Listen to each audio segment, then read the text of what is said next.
Hi friends, నేను చేపల పులుసు చేస్తున్నా అండి. దానికోసం 2 కేజీల చేపలు తీసుకున్నాను.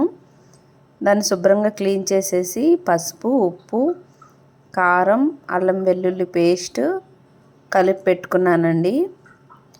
దానికోసం చింతపండు కొంచెం నానబెట్టుకున్నానండి. మసాలా ప్రిపేర్ చేసుకుంటాను. ఇప్పుడు ఫస్ట్ కడాయి పెట్టుకున్నానండి. గసగసాలు వేసుకుందాం. ఇవి కొంచెం గోల్డెన్ బ్రౌన్ కలర్లో ఫ్రై చేసుకుందామండి. నెక్స్ట్ కొంచెం ఆవాలండి, మెంతులు, ధనియాలు, జీలకర్ర ధనియాలు కొంచెం ఎక్కువ క్వాంటిటీ అయినా పర్లేదండి. ఆవాలు మెంతులు చూసుకొని వేసుకోండి.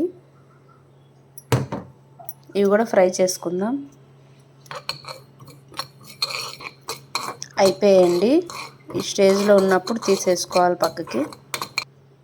ఇవి వేసేసుకుందామండి.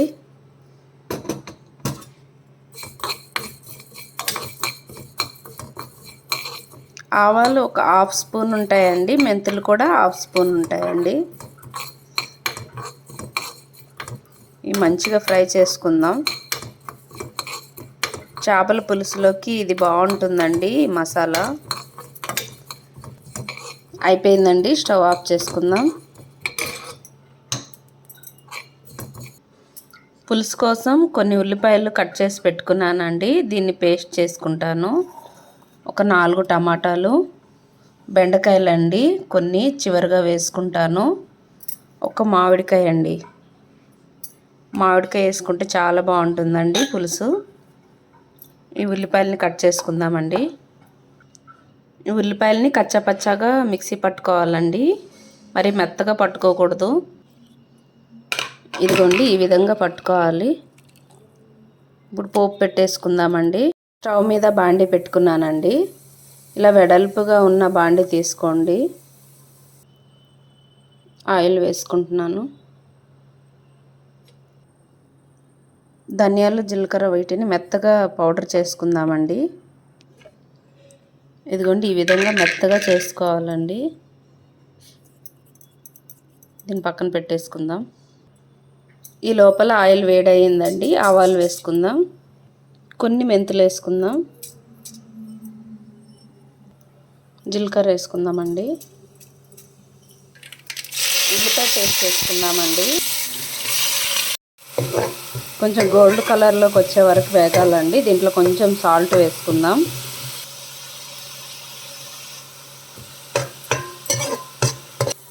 ఉల్లిపాయ ఫ్రై అయ్యే లోపల టమాటా మిక్సీ పట్టుకుందామండి. ఈ విధంగా మెత్తగా పేస్ట్ చేసుకోవాలండి. పక్కన పెట్టేసుకుందాం. మామిడికాయ చెక్కు తీసుకొని కట్ చేసుకుందామండి. ఇలా ఫ్రై అవ్వాలండి. ఇప్పుడు కొంచెం అల్లం వెల్లుల్లి పేస్ట్ వేసుకుందాం. మామిడికాయ ముక్కల్ని ఈ విధంగా కట్ చేసుకోవాలండి. మరి చిన్న ముక్కలు అయితే చెదిరిపోతాయండి. ఈ విధంగా ఉంటే సరిపోతుంది. టమాటా పేస్ట్ వేసుకుందామండి. కొంచెం పసుపు వేసుకుందాం.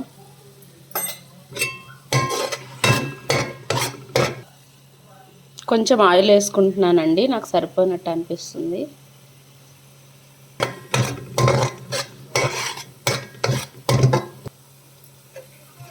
ఇది ఫ్రై అయ్యే లోపల పులుసు రెడీ చేసుకుందామండి.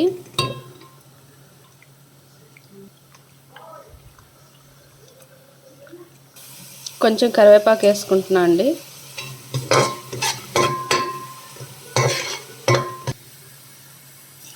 జాలిలో వేసుకుందామండి పులుసుని. ఎందుకంటే డస్ట్ పార్టికల్స్ ఇట్లా ఉంటాయి కదా, ఎంత క్లీన్ చేసినా కూడా ఉంటాయండి. మేము చింతపండు 1 ఇయర్కి ఒకసారి శుభ్రం క్లీన్ చేసుకొని ఫ్రిడ్జ్లో స్టోర్ చేసుకుంటామండి. ఎంత నీట్గా రిపేర్ చేసి పెట్టుకున్నా కూడా ఇట్లా డస్ట్ పార్టికల్స్ ఉంటాయండి. ఎప్పుడు చింతపండు యూజ్ చేసినా కూడా స్ట్రైనర్లో పెట్టి వాడుకోండి. ఫ్రై అయిపోయిందండి. ఇప్పుడు కారం వేసుకుందాం. ఆల్రెడీ ముక్కలకి కారం పట్టించాను కాబట్టి చూసుకొని వేసుకుంటున్నానండి. ఒక 2 స్పూన్లు వేసుకుంటున్నాను. పులుసు పోసుకుందామండి.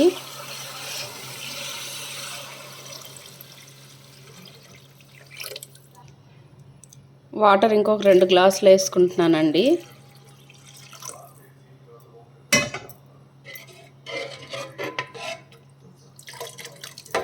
ఈ విధంగా ఉండేటట్టు చూసుకోండి. ఎందుకంటే బెండకాయ ముక్కలు, చేపలు అన్నీ వేస్తాం కదా, ఇంకా అందుకే ఈ విధంగా ఉంటే కొంచెం చిక్కబడుతుంది.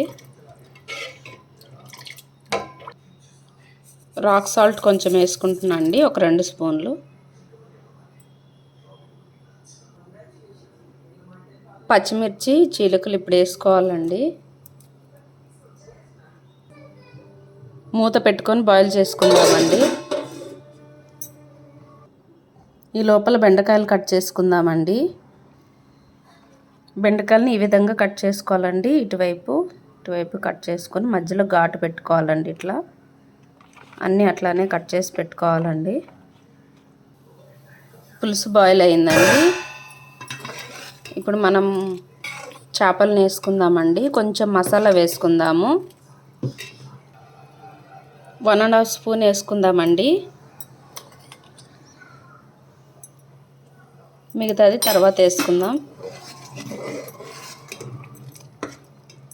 చేపల్ని వేసేసుకుందామండి. ఇప్పుడు ఇందులో కొన్ని పక్కన పెట్టుకుంటున్నానండి ఫ్రై చేసుకోవడానికి. ఇవి 2½ కిలోలు అండి. ఇవి పక్కన పెట్టుకుంటున్నానండి. ఇవి ఒక్కొక్కటి వేసేసుకుందాం అందులో.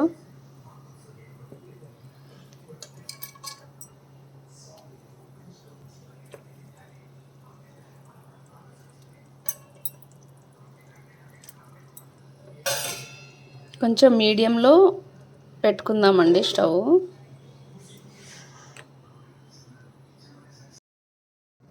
ఒకసారి కలుపుకుందామండి. మధ్యలో గరిటె అయితే అస్సలు పెట్టకూడదండి, ఇలా కుదుపుకోవాలి. గరిటె పెడితే ముక్కలు చెదిరిపోతాయండి. ఇలా కుదుపుకోవాలండి. చేపలు వేసి ఒక 15 మినిట్స్ అయిందండి. ఇలా ఉన్నప్పుడు బెండకాయలు వేసుకోవాలి.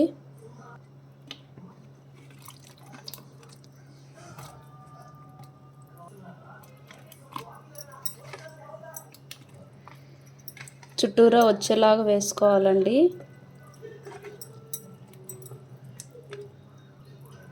మామిడికాయ ముక్కలు కూడా ఈ స్టేజ్లో వేసుకోవాలండి.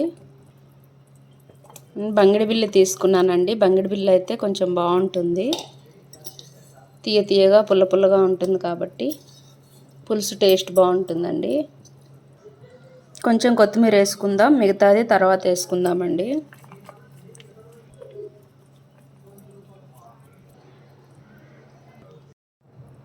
మీడియం ఫ్లేమ్లోనే మూత పెట్టుకోవాలండి. ఒక 15 మినిట్స్ మగ్గించుకున్న తర్వాత కలుపుకుందామండి. ఒకసారి పులుసు చెక్ చేసుకుందామండి. బెండకాయలు అంతా ఉడికిపోయినాయండి. ఇప్పుడు ఇంకొంచెం మసాలా వేసుకుందాం.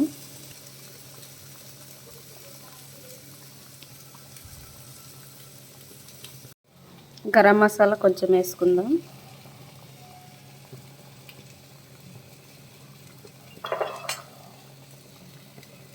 కొత్తిమీర కరివేపాకు వేసుకుందామండి కొంచెం. ఒకసారి కుదుపుకొని ఒక 10 మినిట్స్ సిమ్లో మగ్గించుకుందామండి. సాల్ట్ ఏం సరిపోకపోతే ఇప్పుడు యాడ్ చేసుకోవాలండి. ఒకసారి చెక్ చేసుకుని యాడ్ చేసుకుందాం. నాకు కొంచెం సాల్ట్ సరిపోలేదండి, వేసుకున్నాను. ఒక 10 మినిట్స్ ఉడికించుకుందామండి. అయిపోయిందండి ఫిష్ కర్రీ. దాదాపు నాకు 1 అవర్ పట్టిందండి ఇది ఉడకడానికి. ఎందుకంటే సిమ్లో ఉడికించుకోవాలి కాబట్టి. ఇదిగోండి బెండకాయ మంచిగా ఉడికిపోయింది. ఫిష్ కూడా చూపిస్తానండి. ఫిష్ కూడా మంచిగా ఉడికిపోయిందండి. చూడండి, కొర్రమీను ఎప్పుడైనా తెచ్చుకుంటే ఈ విధంగా ట్రై చేయండి ఫ్రెండ్స్. ఇలా బెండకాయ వేసి వండుకుంటే కొర్రమీను టేస్ట్ బాగుంటుందండి. కొర్రమీను మాత్రమే ఇలా వండండి, చాలా బాగుంటుందండి. పండుగప్ప కూడా వండుకోవచ్చు ఈ విధంగా. ఈ 2 చేపలు కూడా ఈ విధంగా వండితే చాలా బాగుంటుందండి. వేడివేడి అన్నంలోకి ఇలా కర్రీ వేసుకొని తింటే చాలా బాగుంటుందండి. ఈ పులుసు చాలా టేస్ట్గా ఉంటుంది. స్టవ్ ఆఫ్ చేసుకుందాం ఫ్రెండ్స్. కొంచెం చల్లగా అయ్యాక తింటే బాగుంటుందండి. అన్నం వేడిగా ఉండాలి, చేపల కర్రీ చల్లగా ఉండాలి. బాగుంటుందండి ఈ విధంగా చేస్తే. ట్రై చేయండి ఫ్రెండ్స్. ఈ విధంగా బెండకాయలు వేసుకొని బెండకాయ తింటుంటే చాలా టేస్ట్గా ఉంటుందండి. ఒకసారి ట్రై చేయండి ఫ్రెండ్స్. ఈ వీడియో కనుక నచ్చినట్టయితే లైక్ చేయండి, షేర్ చేయండి, సబ్స్క్రైబ్ చేయండి friends. Thank you friends. Bye friends. మళ్ళీ కలుద్దాం ఫ్రెండ్స్.